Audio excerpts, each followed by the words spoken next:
My lobster got it back yet. Lobsters and said, I told you grab it.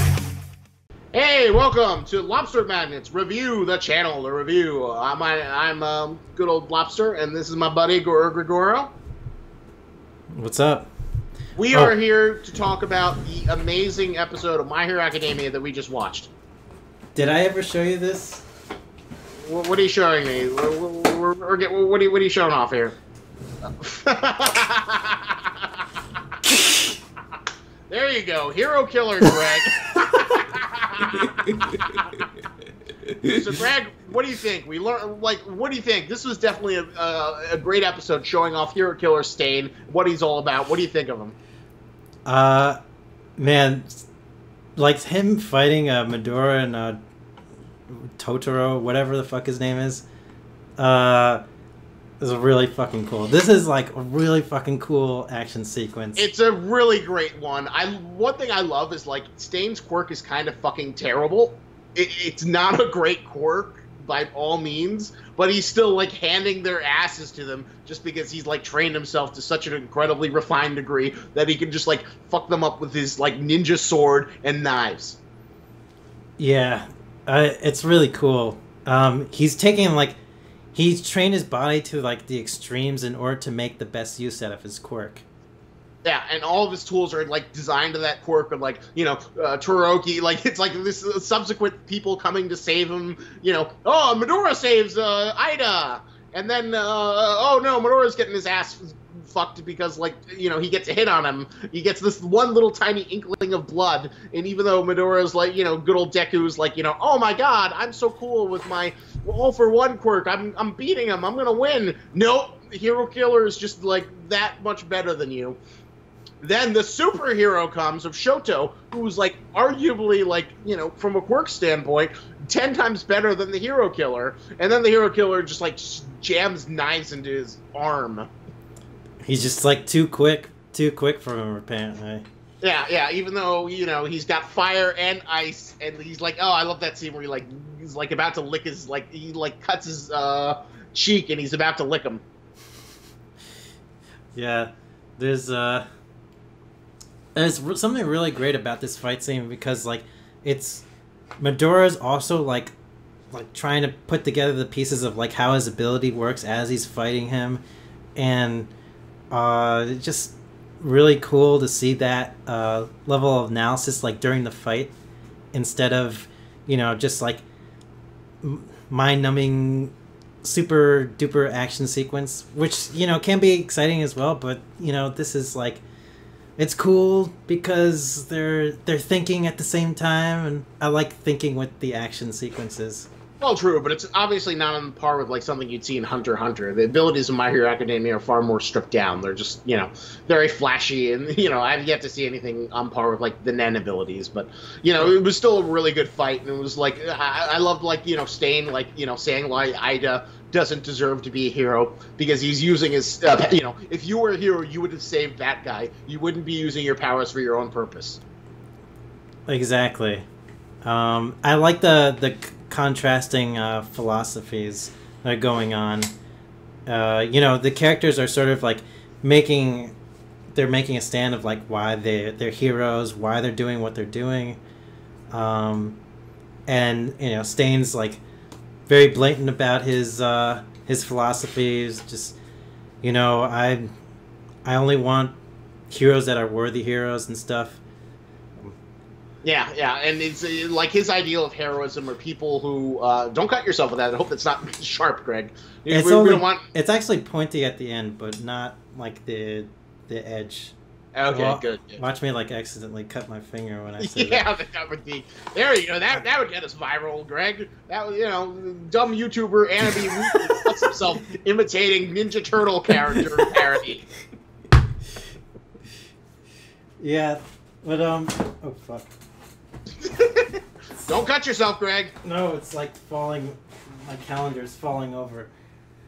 All right, but yeah, I actually got that as a present from our friend Bowman. Anyway. That's a very Bowman-esque gift to be given. But yeah, the Hero Killer is you know, I loved like seeing his philosophy, especially contrasted with Shigaraki. He was like, "Yeah, destroy shit I don't like. Give me Nomus, Daddy, so I can blow stuff up." And you know, he's like, "Sure, you can only have 3. Daddy, I want to drive my car and fuck shit up. You're only gonna get to use the shitty car, but this is only because it's a learning experience for you." Yeah, that was a pretty interesting scene as well. I like the contrasting philosophies going on in this show. This was like much stronger than the last episode. I really enjoyed this one.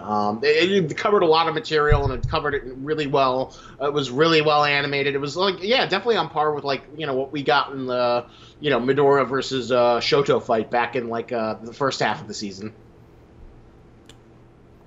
Yeah, it's probably the best episode since that encounter.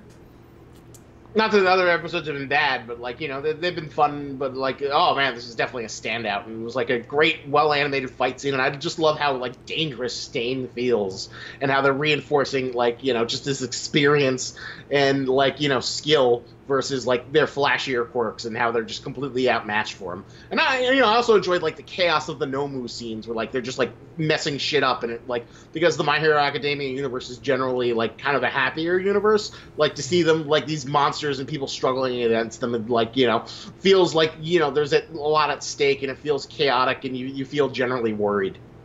The Nomus to me, they don't feel that interesting. They're not as interesting as like Hero Killer Stain, but I do enjoy how well the chaos is being handled. I don't know. They just feel kind of like generic monsters that want to destroy things. Well, yeah. You're right, and that's pretty much exactly what they are. I mean, Shigaraki using his pets to just like his like generic monster pets to do the work for him, you know, for his angry man-child like outburst. And there's even a part where it's like, you know, are you going to go down there and get in on this? And he's like, no, I'm injured. I'm just going to sit back and watch. Yeah, if he was actually doing the dirty work, I think he would get more attention. I mean, he's not even showing his like face to show off like, oh, I'm doing this. You know, this is me doing this. Well, this is all, like I said, Shigaraki is a terrible villain, as I talked about in my video, and but because it's like so ingrained in his character arc, I think it's brilliant. Like, he's not a good villain, and because, like, you know, this is the first time, like, one of the only times I can think of where we've seen, like, a villain's parallel growth versus someone like Buggy the Clown, who's, like, you know, been in One Piece, but, like, you know, is not a threat, and, you know, is completely discarded after his, like, one major villain arc.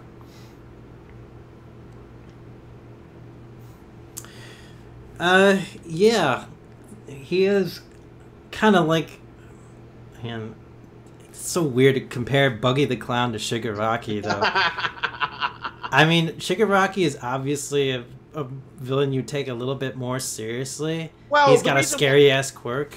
The reason why I compare them, though, is that, like, they're both villains that are introduced very early on in, like, the very first story arc. Yeah. So in that sense, in most shonen things, like, you know, villains in the first story arc don't like stick around. They're defeated, and then you move on to the next guy. I feel like there's a example that sort of there's like plenty of examples that would contrast that. Like what? Like what? Vegeta? Vegeta basically becomes a good guy by, you know, the time he reappears in like the Namek saga.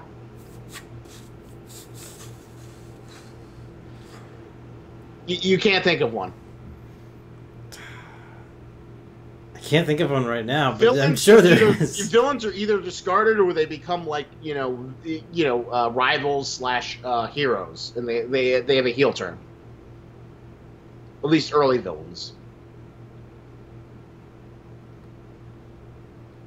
I suppose that's true. Versus, like, you know, seeing them, like, you know, level up their villainy, just as we see Deku level up his heroism.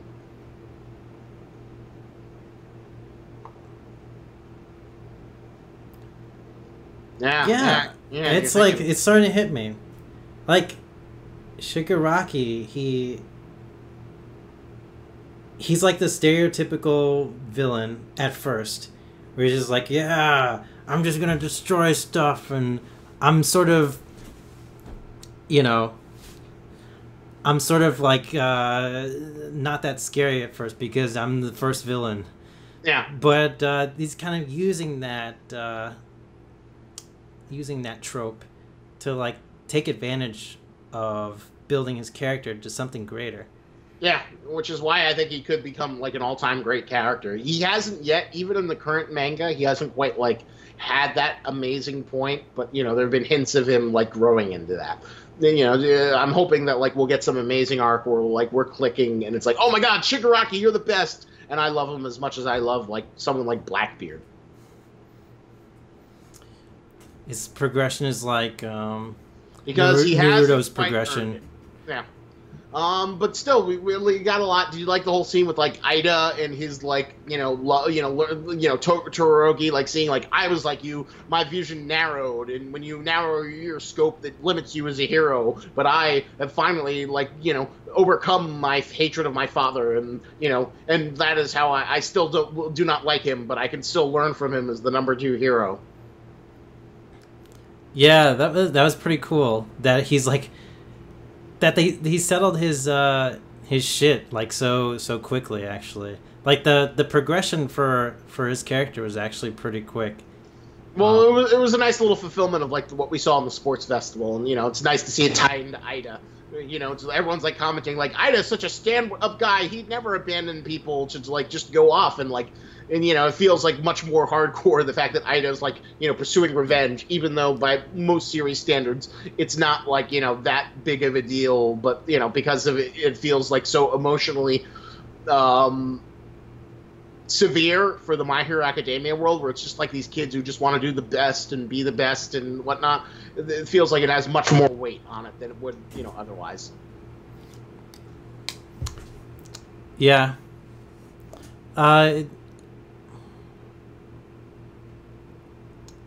Yeah, it feels like it'd have more weight.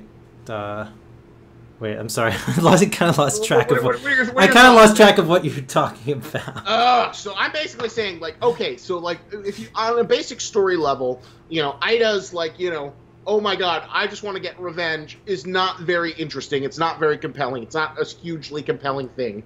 But because of the general tone and consistency of tone in the My Hero Academia universe, it carries so much more weight and it feels so much more severe than it would in another series.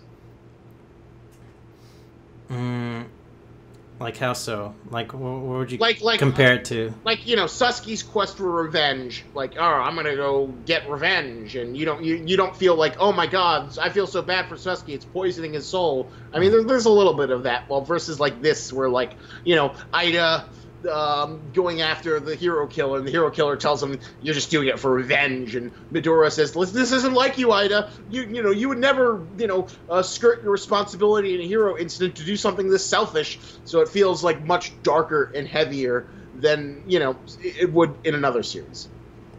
I'm not sure if I would say that exactly. I feel like Ida, the whole thing with Ida, I feel like they could have been built up a little bit more, built up a little bit better.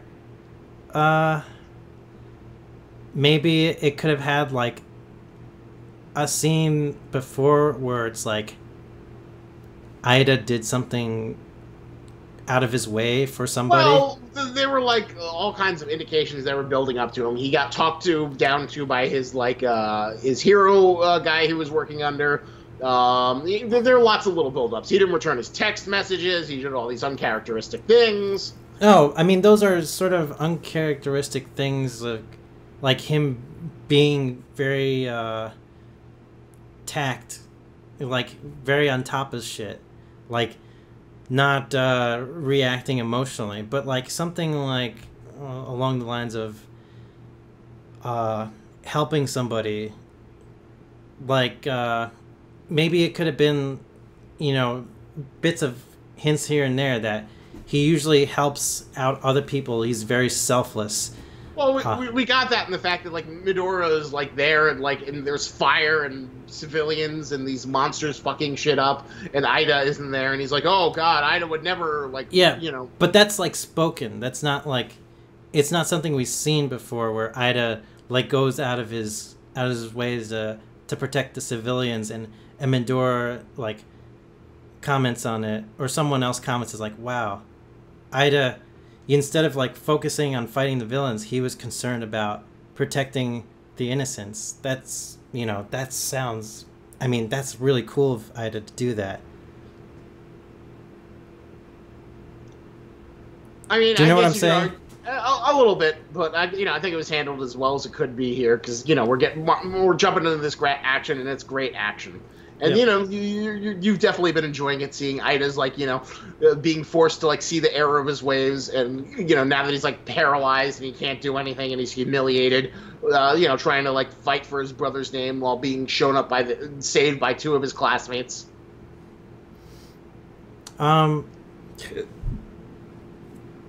Yeah, it's interesting seeing that. I almost feel like a little bit spoiled, because I know, like, I knew sort of like what was going to happen a little later on. Like, Deku was going to show up, and the hero killer was going to say that he is worthy and spare his life. You didn't read the manga though, and I don't think I spoiled that in any of my videos. Oh, you did. You did. Did I?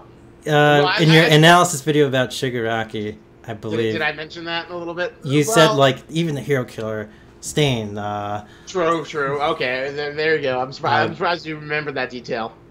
But hey, even if it was spoiled though, seeing it animated was like still a great moment. Seeing like the motions of it, of like Midora using full cowl. Like you were hyped. You were like full cowl.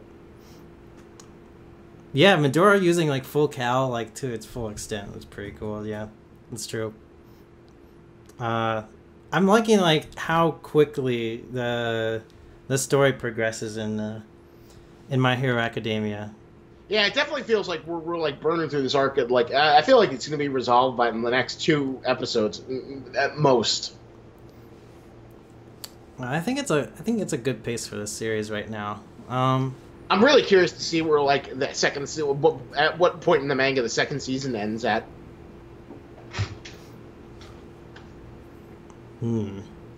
Yeah, I don't know. I have an idea of where I think it'll end, but it's going much further than I thought it would.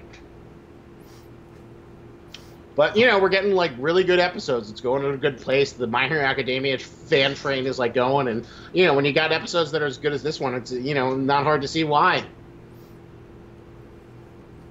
Yeah, there's something about My Hero though.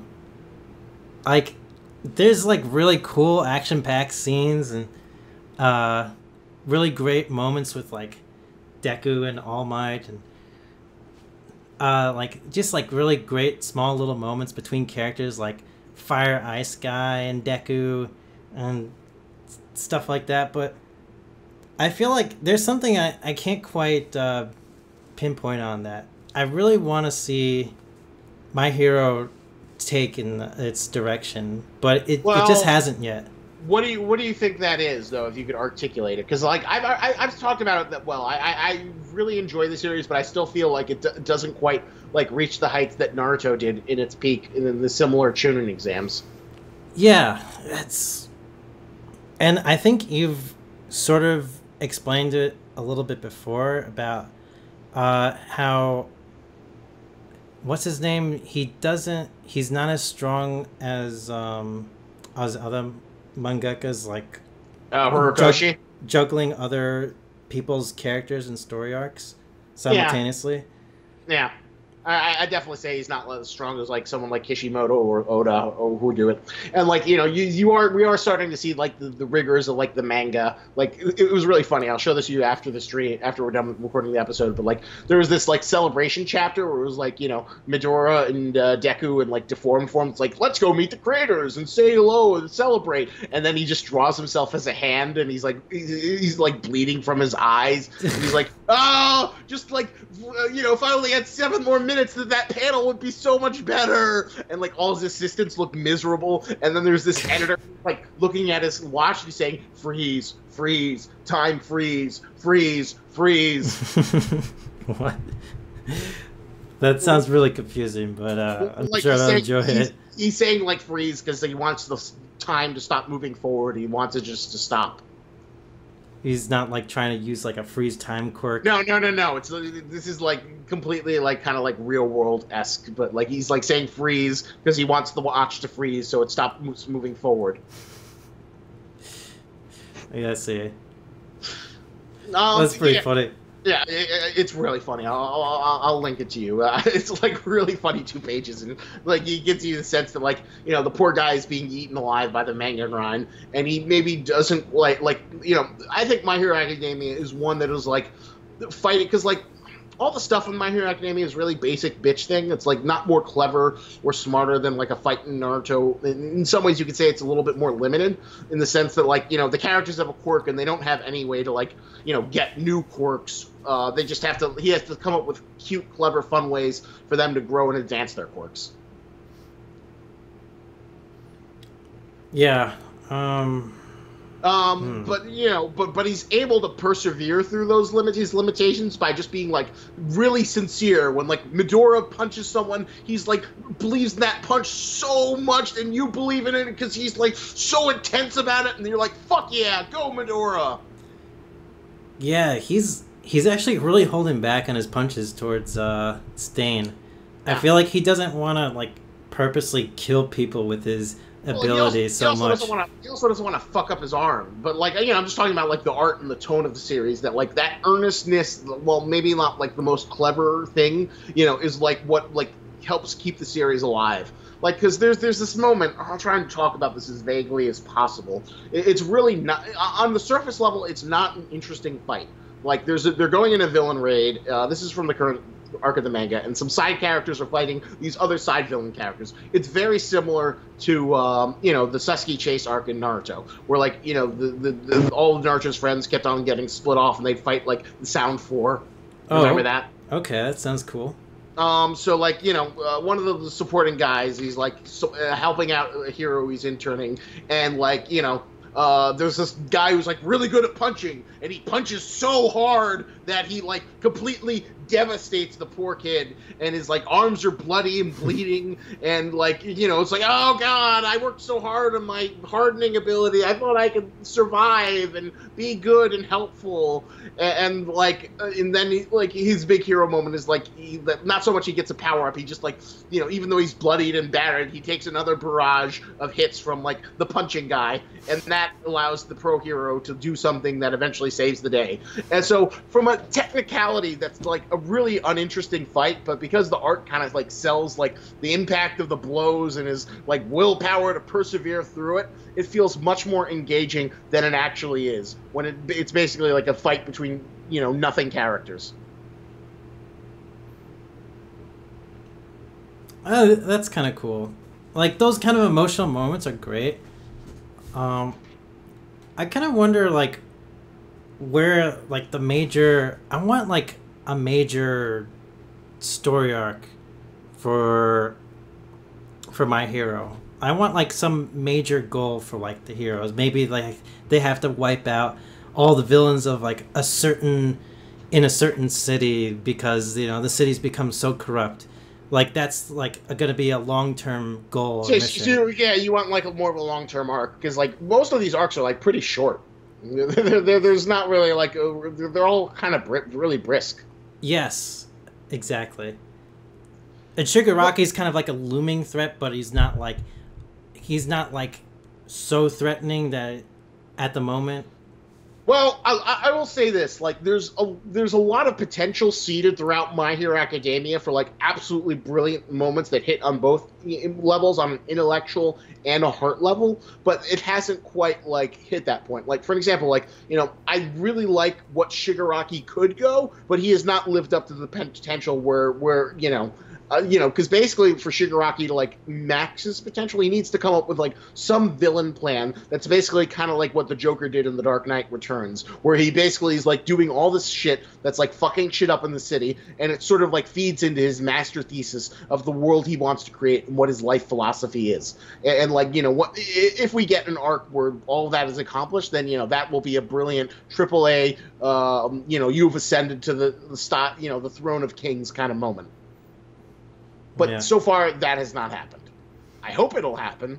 I'm rooting for you, but it has not happened. Like, the closest, like, transcendent moment is, of course, like, you know, the big thing I made my video about, where, like, All Might, like, you know, fights against All for One. That's, like, the biggest transcendent, like, Hokage moment where the series feels like it goes beyond, like, you know, kids punching each other and becomes something more meaningful and profound. And maybe that's, like, what you're, like, you're hinting at, and like the sort of like the little bit of hollow that we like think that My Hero Academia doesn't have, is that like the really great shonen series feel like they blast beyond their genre and become like these like great pieces of impactful art that connect it on a sort of deeper level. Like One Piece does that several times when you have like Luffy and his conviction, and like when Oda like manages to seed in some sort of like more intellectual conflict. Like, you know, the political stuff in Arabasta was great in terms of the rebels versus the kingdom and the sort of political dynamic he came up with, the rainwater. The Fishman Island is not a successful arc. I hate it. But, like, all the sort of, like, you know, slavery dynamic stuff with the world nobles and the fishmen and, you know, the kind of relations to, like, real-world slavery, you know, there's a lot of good stuff there with, like, the whole blood thing of Luffy. You know, Horty Jones kind of ruins it, but, you know, there's all this, like, tactile, real-life stuff. Naruto also kind of felt like it achieved that, where it had like the multi-generational legacy and the, you know, the sort of like emotional moments of like Rock Lee persevering beyond his limit, and, you know, it's something that everyone can sort of relate to. And of course, this gets beaten into the dirt, but back when it was still fresh, it was like Naruto's feeling of being rejected and earning people's respect and trust, and how to, you know, truly go about that versus what his immature things that he did earlier.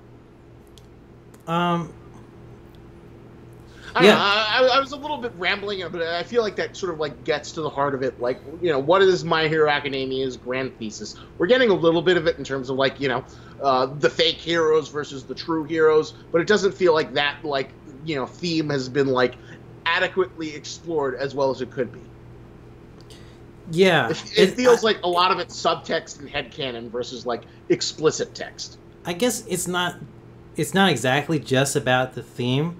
It's about,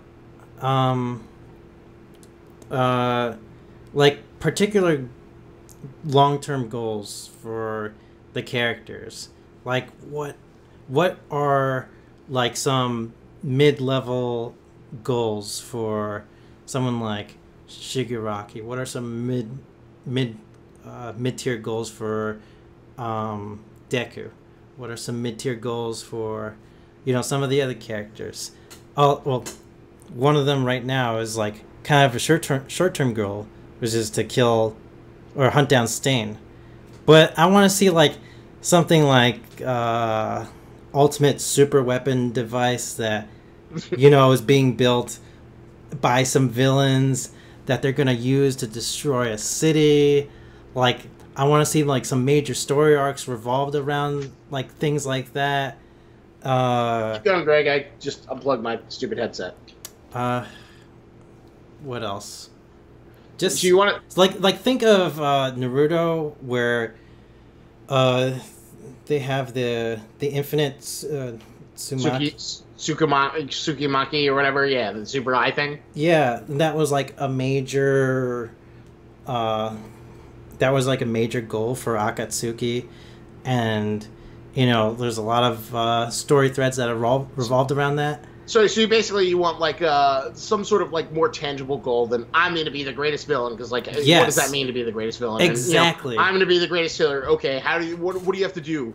You know, that's interesting. You want more tangible assets for, like, you know, okay, you're going to be Hokage, then you need to be the Chunin, and then you have to need Junin, and that's how you know, go on that path. Yeah, well, and then for heroes, for villains, you'd have something like a super weapon like the Sumaki thing. Naruto something like Naruto would be like mastering Rasengan. Like Deku already seems like he's mastered Full Cal. There hasn't been that much of a struggle with Full Cal. He sort of went through training for like 1.5 episodes and did master. He still has a far way to go. He needs to, who knows? Maybe his ultimate thing is like he'll eventually evolve like a muscle body, like All Might's. Yeah. That hasn't happened yet, and I don't know if it would happen, but I know it would be like a really fuck yeah moment if like somehow in the middle of the fight, Deku like one for all, 100%, and he's got like this muscled All Might like body. And then I'll give another example from like One Piece. The Void Century, like that is like a big part of One Piece. Still looming over people's heads, like what is the Void Century about? And like there's probably all sorts of like hidden plot threads like revolving around the Void Century. One Piece. That is something. There aren't many mysteries in like My Hero Academia. I will say that there's not there's not some sort of big mystery like that's looming over it.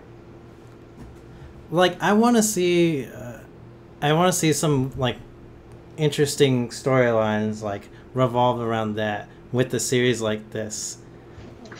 That's interesting. I don't know if Kohi Horikoshi's like smart or good enough to like build that, because he's really good at like making this stuff interesting. But like, yeah, that never like I can't really feel like it doesn't. Nothing in My Hero Academia really feels like it's building up to something. I mean, there's some things like Shigaraki's like character arc feels like it's growing, but it does feel like it's kind of like seat of your pants. What are you gonna do next? It's like it really connects on like an emotional level, like I guess with My Hero Academia, it's like a really emotional, visceral feeling of like, yes, fucking heroes fucking up the bad guys, and the bad guys are cool, and like the characters are having lots of problems with their their families and what they symbolically want to do in life, and they have to fight through that and persevere and make like useful make really interesting decisions with their abilities. Like that's really cool, like on an episode to episode basis, like watching that. But yeah, I guess that's like the strong point of My Hero Academia. And then what I said before about the long-term like story arcs, that would be like the weakness I see so far. Yeah. Like I can't think of any arcs that I particularly hate, but they do none of them. Although there's like a little bit of repetition that does worry me a little bit. But yeah, maybe that's like the ephemeral thing of why it feels like My Hero Academia is a little bit below like the previous Kings, even though it's like definitely ascended into the Kings. Is that like all the arcs are pretty self-contained. There's a little bit of growth and progression, but it doesn't really feel like the Chunin exams were always building to something bigger, and there was something cooler around the corner. And these just feel like like independent adventures that are kind of connected, but it doesn't really feel like it's building up to something greater to it than the sum of its parts. Yeah. The one time where it did feel like that is like the big thing I hype, and I think when they animated it, it's going to be like the best thing ever. It'll be interesting to see people's reaction to like basically the My Hero Academia version of the Hokage fight. But it does feel like just one arc after the next, and there's not much. I mean. And who knows? It'll be interesting to see if that hurts the series in the long run. Right now, it isn't. Although for me, as like a longtime fan, there's like a feeling where it's like I'm really happy for the series growth, but there's this niggling feeling that it's not quite does not have that all-encompassing consumption that like Naruto gave me back in the day.